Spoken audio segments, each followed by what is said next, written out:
Political differences ज़रूर हैं और रहेंगे, मगर अगर आप शहर के अमन को बिगाड़ने के लिए और नफरत की दीवारों का इजाफा करेंगे तो आवाम उसको रिजेक्ट करी और वही हुआ। 10 साल से बीजेपी की सरकार है और पिछले खासतौर से पिछले 5 साल में 2019 से 2024 तक जो बीजेपी की हुकूमत के नाकारकर्दगी, उनके गलत फैसले, अवाम दुश्मन फैसले, किसानों को तंग करना, नौजवानों को रोजगार से महरूम कर देना, महंगाई को कंट्रोल नहीं करना, चीन जो हमारी ज़मीन पे कब्जा करके बैठा है उस पर आंखें बंद कर लेना, तो ये ऐसी चीज़ें थी जो अवाम में चल रहा था इसके सिलसिला। नहीं, सब कोई हाई वोल्टेज कैंपेन नहीं था, कैंपेन था, नॉर्मल कैंपेन था, मगर बीजेपी की तरफ से जो तरीक़ेकार अपनाया गया था कैंपेन का, वो बड़ा ही गलत था, वल्गर था, कम्युनलिज्म को प्रमोट कर रहा था और इसीलिए हैदराबाद की जनता ने एक तारीखी वर्डिक्ट बीजेपी के खिलाफ दिया है कि 3,37,000 की मेजॉरिटी से यहाँ पर बीजेपी को शिकस्त हुई।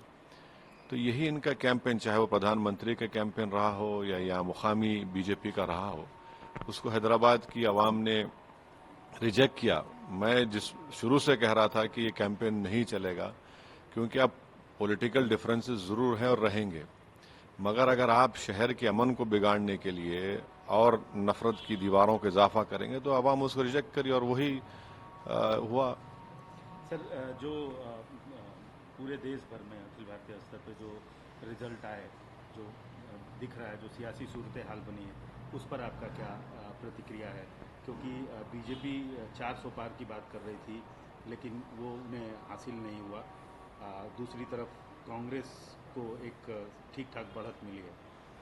नहीं, 10 साल से बीजेपी की सरकार है और पिछले खासतौर से पिछले 5 साल में 2019 से 2024 तक जो बीजेपी की हुकूमत के नाकारकर्दगी, उनके गलत फैसले, अवाम दुश्मन फैसले, किसानों को तंग करना, नौजवानों को रोजगार से महरूम कर देना, महंगाई को कंट्रोल नहीं करना, चीन जो हमारी ज़मीन पे कब्जा करके बैठा है उस पर आंखें बंद कर लेना, तो ये ऐसी चीज़ें थी जो अवाम में चल रहा था इसके सिलसिला। और फिर 400 का नारा देने के बाद संविधान को खतरा, और ये बात अवाम में चले गई, ख़ास तौर से जो लोग बाबा साहब अम्बेडकर से मोहब्बत करने वाले हैं, संविधान के ऊपर नाज करने वाले हैं, तो ये सब चीज़ें उनके लिए महंगी पड़ी हैं।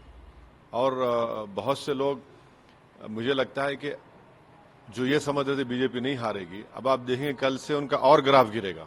सर, आप प्रेस कॉन्फ्रेंस में भी बार बार पूछा गया, आप क्रेडिट क्यों नहीं देते हैं इंडिया अलायंस को और कांग्रेस को इस सियासी सूरत हाल के लिए? मेरे ख्याल से जो माहौल था देश में, बीजेपी को इतनी भी सीटें नहीं आनी चाहिए थी। उनको हम लोग, अगर ये लोग सही काम करते तो 150 में सिमट देते हैं लोगों को। तो ये मेरा मानना है, क्योंकि इतना ज़बरदस्त माहौल था बीजेपी को हराने के लिए, मगर बहुत से लोग, चाहे बोलिए अब तो खैर अब पोस्टमार्टम कर रहे, ऐसा होगा, मगर ये बेहतरीन मौका था। आप ये कहना चाहते हैं कि इंडिया अलायंस ने ठीक से घेरा नहीं?